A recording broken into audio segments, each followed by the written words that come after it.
When I didn't want to go to college, they were horrified by it. I got wiped out, ended up on my brother's couch, divorced. That's how it felt like times a million. Like I woke up and I'm like, I don't have to do anything. Right. Like for life. We have an incredible opportunity in the blue collar industry right now where private equities comes in and writes life-changing checks, like a check, a wire that nobody in your house or anybody with your last name would ever need to work again.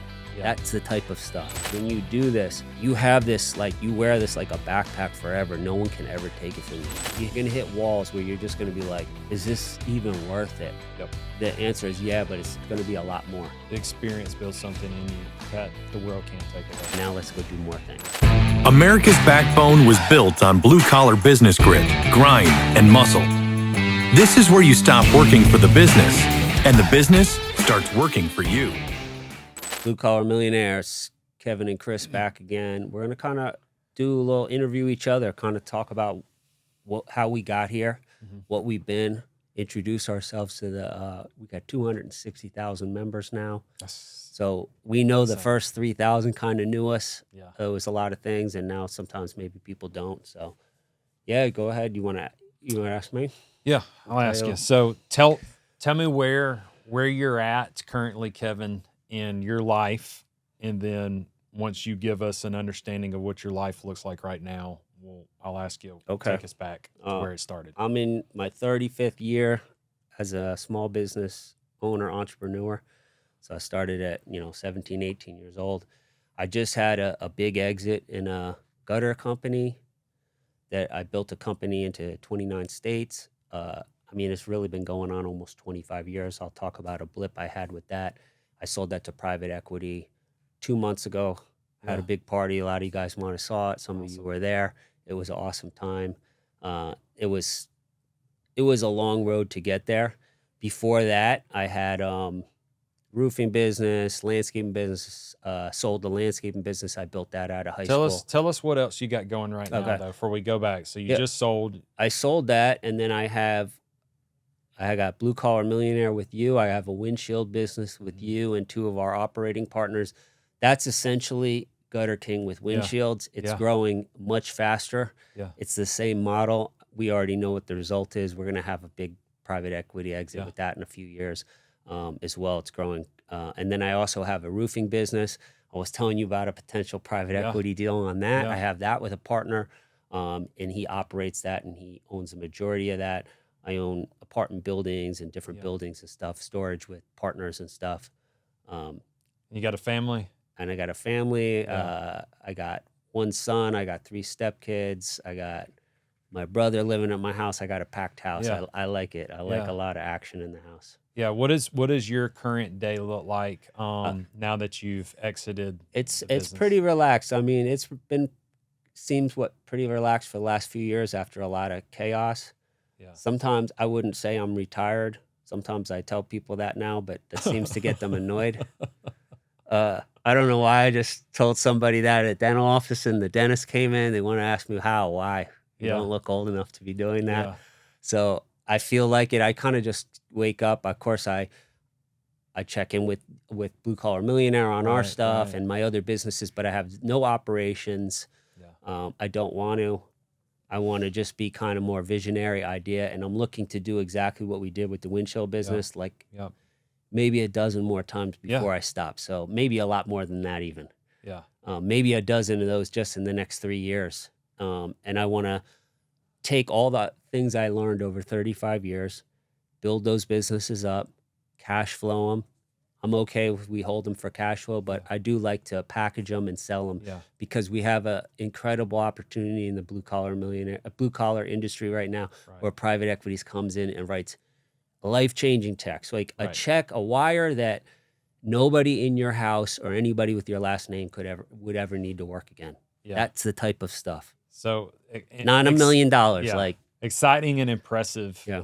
When you're doing all of this going forward with partners. It's not Kevin, Marron making this happen. You literally have a team around you. I was the guy who had an idea and chuck in a truck. And grind it out and do all the bookkeeping. And I did that and it worked. That's how I started Gutter King. That's how I started other things and I did it. But there's just no point. Why would I want to do that now? That's not an enjoyable part for me. I do like starting something and doing, but I like buying a business with other people, younger versions of myself, talented, who want to grind, and we'll just go faster. Yeah. So I like that model. It's more fun too. Yeah. So take us back, early Yeah. days where you got started, maybe what made you get into entrepreneurship. What that looked like. I always interested if people had that. I was super young doing it, 12 years old, delivering newspapers. And you say that's not really entrepreneurial, but you're collecting your own money. Oh yeah. It's how fast you can do it and make money. It made sense to me. And then I was cutting lawns in the neighborhood and all those things. And I just saw that was a much better opportunity. I mean, I figured that out like at 12 or 13. I had an older sister who I really looked up to, and she was very smart, 5 years older than me. And when I was like 12 or 13, she was running an entire video store like a Blockbuster. It was a no-name brand. And she was making $3.35 an hour. Wow. Because I always wanted to know what people were making. Right. And my dad had to drive her to work, and we would pick her up at night. It would be like midnight. Yeah. And I'd say, what? Like, she was here for 6 hours. Right. She didn't even make $21. What do we? Yeah. This is crazy, right? Yeah. And I'm like, I cut 2 lawns today. I played basketball with my buddies. I hung out all night, and I made twice as much as her. Right. She'd probably be so insulted if I said it, but that's the kind of cars I was having, talks I was having with my dad. So I remember my dad saying, yeah, you should do that then. Yeah. It's not for everybody, but it's for you, so go do it. And when I came out of high school, my parents were came from blue collar parents, poor Irish immigrants. So they became white collar in their jobs, but blue collar mentality, working around the house, all that. And when I didn't want to go to college, follow my sister and do that, they were horrified by it. Yeah. They were like, oh, it was like a big deal. Yeah, like, are you crazy? Poor his whole life. And then I went out and did it. And they were saying, hey, go to college, get a degree, and then go do whatever you want. You have it to fall back on. I remember telling my mom, no, why don't I go run the business? And if it doesn't work out, I'll fall back on college. I'll go to college and fall back, but that won't happen. And she told me something at the exit thing she never told me. My father passed away over 30 years ago now. And she said, my parents were divorced, so they didn't talk a lot. And then they were calling. She was like, what are we going to do about this guy? And she told him that I said that line. And he said, you know what's going to happen if he does that? And she says, what? And he says, he's going to be real successful. He's never going to go to school. And that's exactly what happened. So I had a lot of success early. Right. Not big success, but bought a home early and was making more than my friends, had employees, and was living the life. And then everything was going great. I sold that. I started buying real estate. Started thinking I was Trump before Trump was Trump. Yeah. Went art of the deal. I was like, look at me. I'm going to be a multimillionaire. Then that market crashed in 2007, 2008 in New Jersey. I was totally over leveraged. I got wiped out, ended up on my brother's couch, divorced. The divorce wasn't from that, but it didn't help. Yeah, so that was a humbling experience right there. Super humbling experience. After that ego. I got a job for the first time in my life. I was trying to sort out debts and had this attorney who was like, get a job and anything you make is going to get collected. I did that for about 1.5 years, 2 years even with insurance. But I had the gutter business before, but I totally neglected it. That's where I always talk about focus. I mean, I used to sit there in my brother's condo like, how did I do this? Yeah. I was making good money with gutters. Right. And so I had all this debt and all this, and I was down on myself. So I really reverse engineered, like, how could I make $1 million and not gross? I wanted to net. Like, how could $1 million come to me before taxes or whatever? Why $1 million? It's just a big round number. Yeah, because I liked numbers and it was round, and I was like, all right, let me figure out how many apartment complexes, condo associations, how much profit do I make on these? And it was over $1,000 profit. Right. That's including, say, paying myself. So I was like, if I got 1,000 of them, that's $1 million. 1,000 sounds crazy, but I had already had 130 of them. Yeah. Before that, which I lost a lot of them because I neglected it for real estate. And I said, I could do that. And then when I was in New Jersey and everything, I had weather issues. So I had about 350 of them or something. This is going over time. Doing this with no money, no credit. So when people say you can't do anything, I had a $300 credit card that I paid $99 a year for. That was it. and I was doing things with debit cards, and it was just super stressful. I figured it all out, and that's when I had the idea of like, hey, I could extend this if I went south. Yeah. So a few years in, I went down in the summer. I had some money saved up, or, a little bit, and I went down there, and I got a bunch in Charlotte. I know how to get complexes. I know how to walk in on them. I know how to call them. I know how to email them. We talked about that Right. all the time in Elite. Anybody who comes in, I'll show them how to do that. Yeah. It's not that hard. Yeah. You got to be consistent, and you got to be a little slick with it.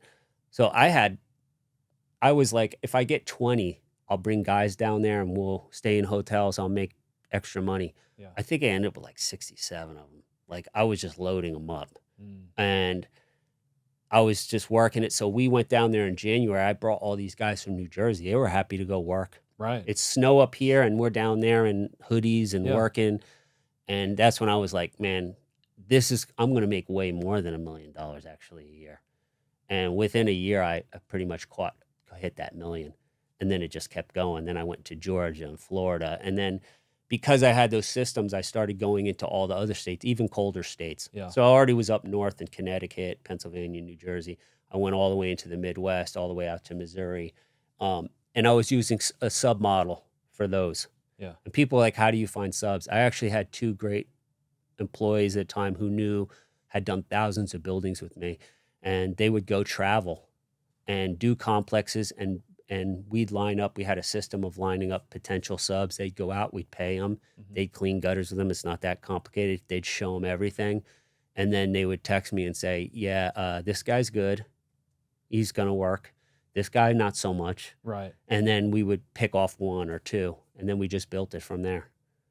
Wow. It's like you talk about that analogy of the elephant. I didn't like try to do it all at one time. This was over 5 years. I was just like going 2 states at a time.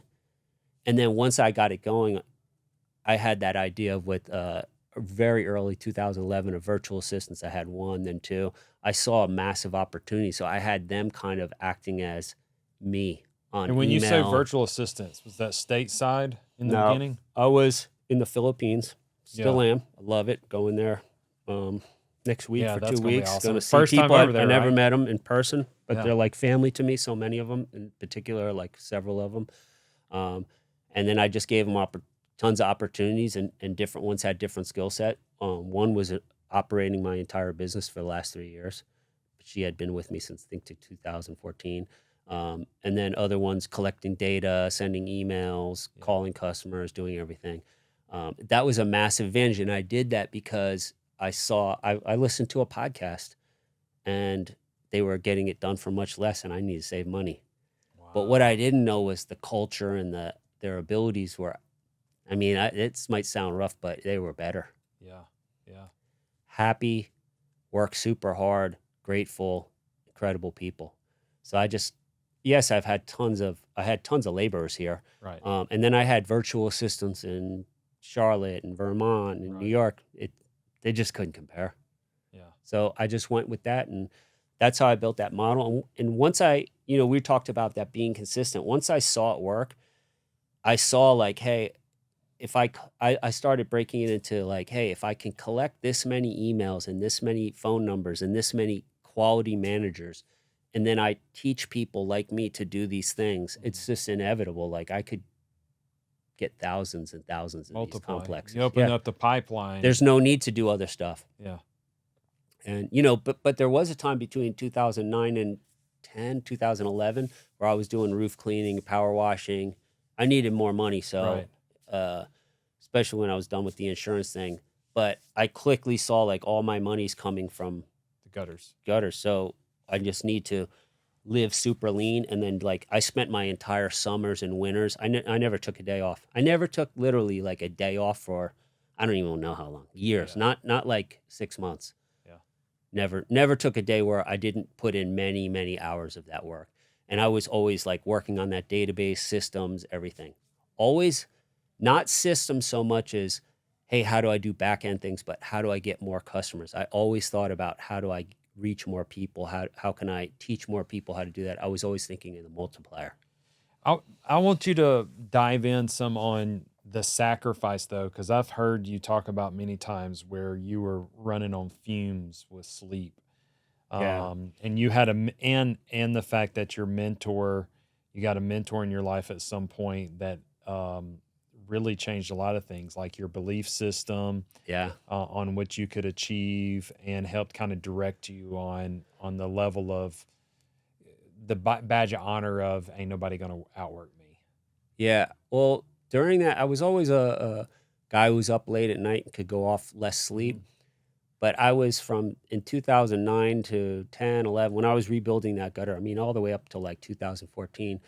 This sounds crazy, but I was spending every Sunday, I wouldn't even go to sleep. So I would sleep until like 9:30 on a Sunday morning. I wouldn't sleep till Monday night. I did that every day, every week.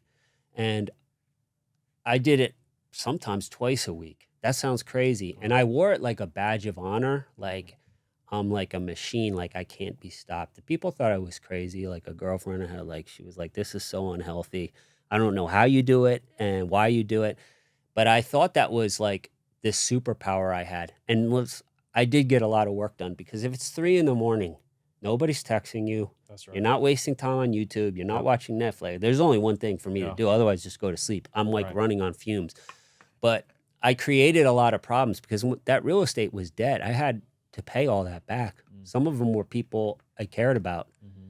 So you can't just say, oh, I'm done. I'll wash it away. Oh, it's an investment. You do it. So that was what was keeping me grounded for that. But when I met this guy, Anthony, who's passed away now, he was incredible. When people say, how did you meet him? I met him on Score, which is free. But I wrote him a killer email. He later told me that email, and I got another great one. He was like, that email is what made me go with you.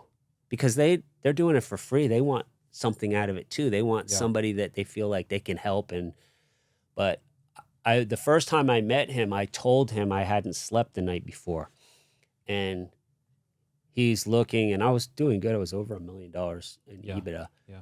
And he was like, yeah, you're not doing this right. If you're not making that much, that you need to be staying up. I remember it was like, what is this guy talking about?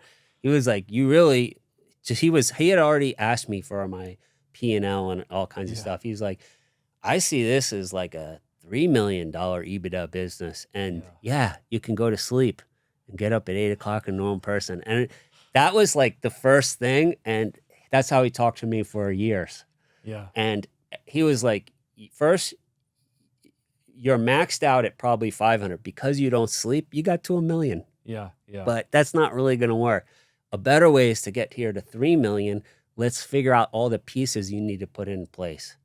You got to get people who manage other people, and you got to do other things. And like, I really wasn't doing that because I'm really super frugal, even though I wasn't spending any money. I was trying to like force my way to this. So he showed me all kinds of way of like relying on other people, kind of the way he thought about everything. Like, hey, you got to focus on just things that you can control and then make them better and not worry about stuff on other people. He loved the sub model because I remember, I don't know if I want to say this, but we have a lot of people who say there's no good help out. He said he was 20 years older than me. And he said, when you're my age, remember this, when you're my age, people will still suck. They won't work hard. Yeah. It'll never get solved. Yeah. He's like, but the sub thing, they have their own company. You got some guy with some motivation. They're He motivated wanted to go get his differently. own company, insurance. He wanted to be a boss.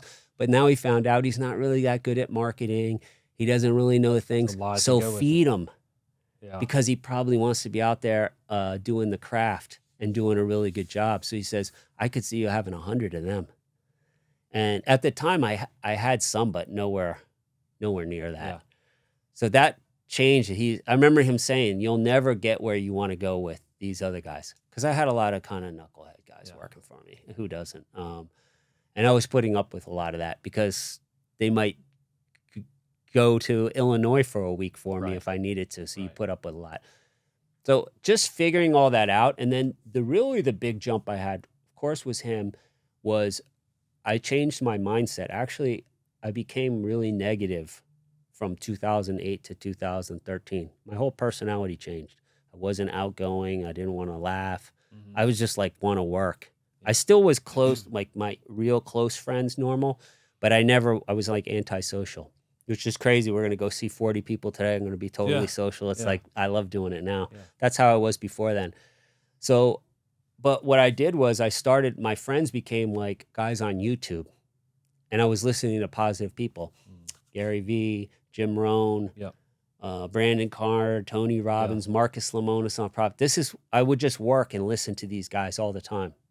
And I liked it. I was like, I need to get around guys like this. This is what I thought about all the time. So they became my friends. And then I started getting into masterminds, paid ones, because I had gone to free ones with real estate and stuff, and I never really clicked. I don't, guys, they're always there trying to look for money, and they're figuring it out. And I said, I want to know guys who know as much or more than me, and they're just good people, and they're looking to do things, and they're family oriented type people, just good people.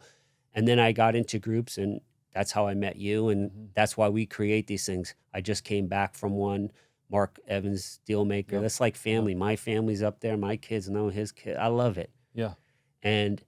But those relationships, Chris, you and I mean, before we got in here, we were talking 30 minutes trying to get ready for this thing because we got a million things to say to each other. Yep. That's how all my friendships and I connect with people. And that has brought lots of opportunities. I'm telling you about that apartment building that me and the Harwell brothers are looking to buy. Like that doesn't happen if I'm not connecting with the right people. And I like to, now we put together the events to be that person that helps people do that. Right.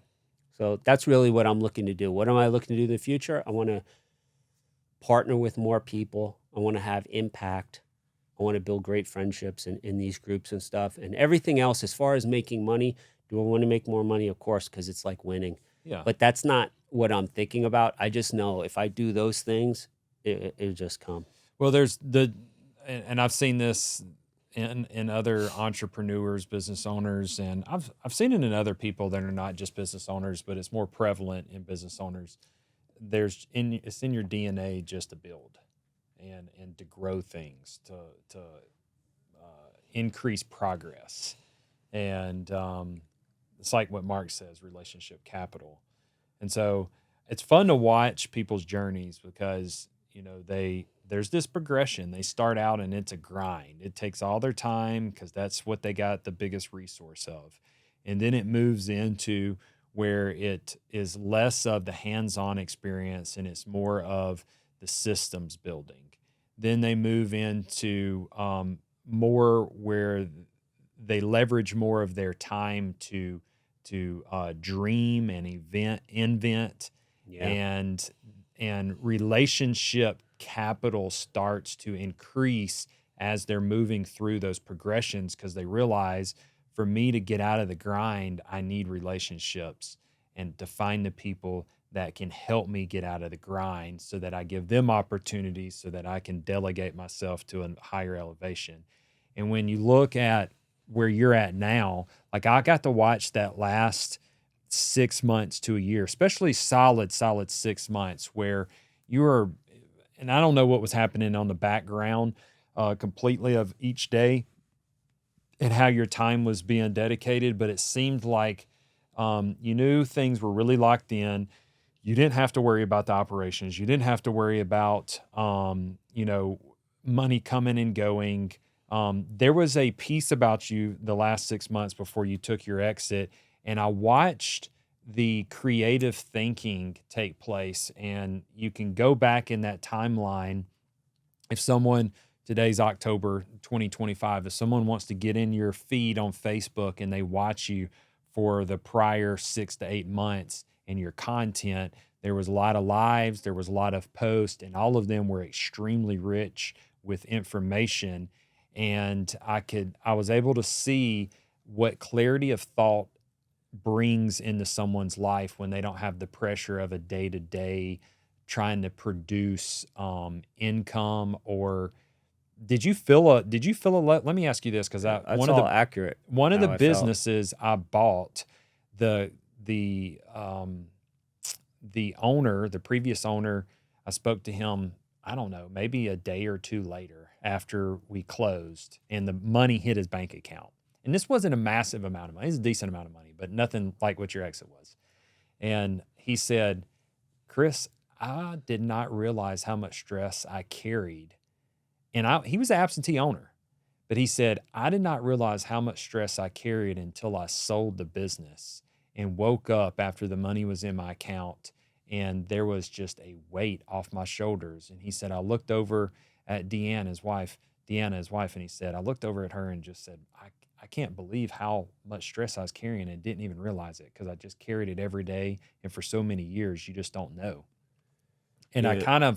that's what I was looking in from the outside in. I was looking and I was like, man, his creative process is just sparking on all cylinders because, and even though it had not gone through, you had set your systems up so much that that's why you was able to make a great exit because you had people running the systems and you were out of it. You were like for real absentee owner on the business. That's all those things that you said are exactly how I felt. That's why I was in the middle of the day walking, doing videos. Like, there's no chance I was doing that. Yeah. I would have got anxious, like, get to Right. work. What are we Right. doing? We're making videos in the middle of the day. Right. And I did feel like that. When people ask me, I say, I said this to somebody, a deal maker. You ever wake up when you're stressed about work, if you don't like your job when you're young or school, and you wake up and it's Saturday Mhm. and you're like, ooh, I like that. Yeah. I don't have anything, or it's a 3-day Yeah. weekend. You're like, Yeah. ooh, even better. Yeah. That's how it felt like times a million. Like I Yeah. woke up and I'm like, I don't have to do anything. Right. Like for life. Yeah. And it feels like a culmination of everything. Like, but I felt like that a little before that. Like, wow, this all came, but it took a long time, like 35 time. years. But it does feel it. And one thing that same mentor said when he passed away before, but of course he knew I was going to exit. And he said, when you do this, you have this, like, you wear this like a backpack forever. No one can ever take it from you. It's like you That did something experience. that, nobody, you'll never meet anyone who Yeah. did it. We know people who did it, Right, but right. what he's saying is you're not going to go to rare. a soccer game with your kids and somebody did that. Yeah. It's like you can't get taken away from you. I don't know why. That's how I feel too. It just feels like, I don't know. Like I did something I never thought I'd do, and it's like there. It can't be taken. Now let's go do more things.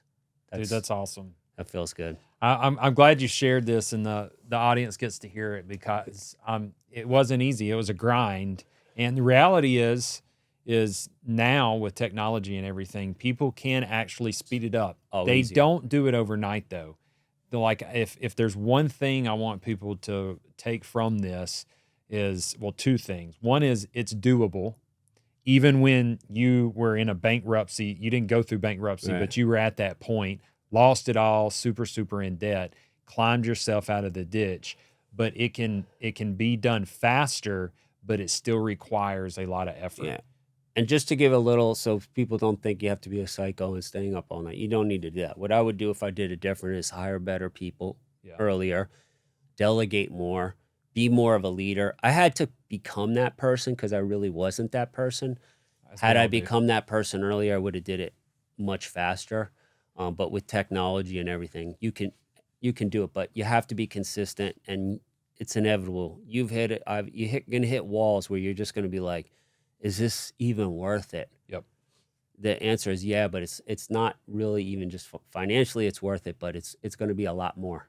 The experience builds something in you that the world can't take away. Yeah. Nothing can take that away. And it's almost like a sport. Like, if you grew up playing sports, we all did it. If you do it and then you get worse, Mm-hmm. you can't do it anymore. With business, you actually get better. Like, Yeah. that's why I feel like the idea we have, like, Yeah. how do I shrink that into like 2 years? Go faster. Because that every would time. take me 25 years before. Yeah. Like, we already know how to do this. So I love it. that's fun. And I yeah, love it. we'll make a lot of money too. All right, Blue Collar Millionaires. Look, if y'all were trying to get plugged in, Kevin mentioned his exit and his mentor, and he, it might have taken even longer if you hadn't had good advice. And Sure. this is why Kevin reached out to me several years ago and said, Chris, do you want to do Blue Collar Millionaire? And do you want to do Boardroom Elite? And let's tell our journeys and let's help some people get there faster. And what I've come to find out is the community inside of Boardroom Elite, our paid mastermind, is I get just as much benefit as I give. And we do deals with them. We back them with our capital when we like the deals. That's how we got into our windshield business.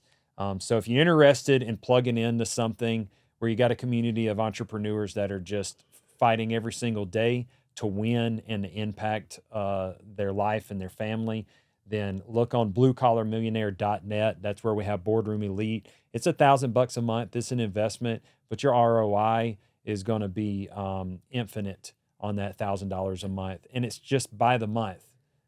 So look forward to plugging in with you guys, and thank y'all for listening. And 3 in-person events come with that. So those are free. It's a lot. Those are the best. I love them. Yeah. We just had one. All right. See you next week.